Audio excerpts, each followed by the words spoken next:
मेरा अब क्या होगा? मेरी सारी फसल खराब हो गई है। मैं अपने बच्चों को क्या खिलाऊंगा? मेरे बच्चे भूख से बीमार पड़ जाएंगे। मैं अपना घर कैसे चलाऊंगा? भगवान, मेरे पास अभी फिलहाल पैसे भी नहीं हैं। मैं अपनी पत्नी और बच्चों को क्या मुंह दिखाऊंगा? मैं उन्हें कैसे पालूंगा? मेरे बच्चे भी भूखे होंगे। मैं उधार से सामान बेचकर पैसा कमाता हूँ, जिससे घर का खर्च चलाता हूँ और खाने पीने का सामान घर लेकर आता हूँ। आज मेरे बगीचे में बहुत सारी सब्जियां लगी थीं, लेकिन पता नहीं कौन सा जानवर घुसकर मेरी सारी फसल खा गया। अब मैं अपने बच्चों का पेट कैसे भरूंगा? इतना कहकर कृष्णा रोते रोते रेलगाड़ी में जा रहा था। तभी उसे बीच रास्ते में मोटू पतलू मिलते हैं। मोटू पतलू दोनों उसे ऐसे देखकर हैरान हो जाते हैं और उसके बारे में सोचने लगते हैं। क्यों भाई, क्यों रो रहे हो? हम लोग दोनों तो समोसा खाने ही जा रहे थे, तभी हमें रोने की आवाज सुनाई दी, इसलिए मैंने तुम्हें चुप कराकर पूछ लिया। भाई, तुम्हें क्या परेशानी है? कुछ हुआ है क्या? बताओ, शायद हम तुम्हारी मदद कर सकें।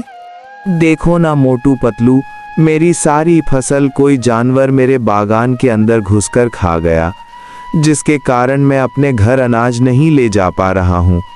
अगर तुम लोग मेरी मदद कर देते तो बहुत बड़ी कृपा हो जाती मोटू पतलू।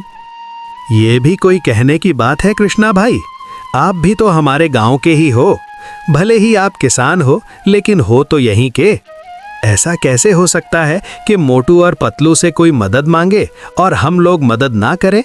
जरूर करेंगे, हम दोनों आपकी मदद करेंगे। हम लोग दोनों आपकी मदद करने के लिए तैयार हैं। हम आपके खाने का अनाज अपनी जान पहचान की दुकान से ले देंगे। वहाँ पर हमारी अच्छी पहचान है, इसलिए वे लोग हमें कुछ पैसा उधार में भी दे देंगे। फिर हम लोग दोनों बाद में बचा हुआ पैसा चुका देंगे, इसलिए पहले आप हमारे साथ चलिए। मोटू पतलू, आप दोनों को मेरी मदद करने के लिए बहुत बहुत धन्यवाद। इस तरह मोटू पतलू और कृष्णा तीनों दूसरे गांव गए। वहां जाने के बाद वे राशन की दुकान के पास गए और वहां से सामान लेने लगे। भैया, ये हमारे गांव के हैं और ये किसान हैं। इनका नाम कृष्णा है। हुआ कुछ ऐसा कि इनकी फसल खराब हो गई है। ये हमें रास्ते में मिले थे, इसलिए दुकान वाले भैया, आप इनका सारा राशन का सामान दे दीजिए। बाकी जो पैसे बचेंगे वो हम दोनों बाद में दे देंगे। मोटू पतलू, तुम लोग कह रहे हो इसलिए मैं आप लोगों को सारा राशन दे रहा हूँ। अभी जितना पैसा हो दे दीजिएगा, बाकी बाद में दे दीजिएगा। ठीक है, हम दोनों आपको पैसे दे देंगे। मोटू और पतलू दोनों घूमते घूमते जा रहे थे।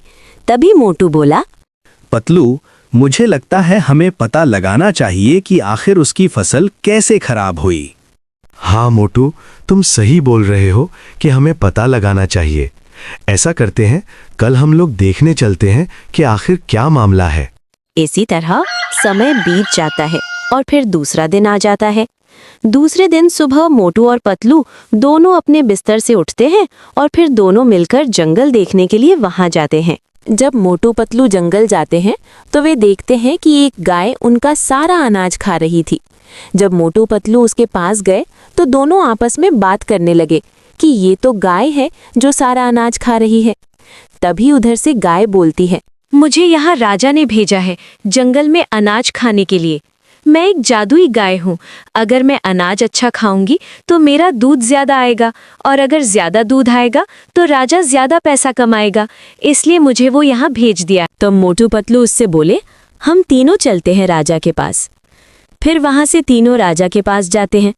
राजा के पास जाकर मोटू पतलू बोले, राजा जी, आपने इस गाय को जंगल में क्यों भेज दिया? इसने एक किसान की सारी फसल खा ली। ऐसा होगा तो वो किसान भूख से जिंदा ही मर जाएगा। मोटू पतलू, मुझे माफ कर दो। मुझे पैसों का लालच आ गया था, इसलिए मैंने इस गाय को जंगल भेज दिया। इस तरह राजा उस गाय को फिर बांध कर रखने लगा।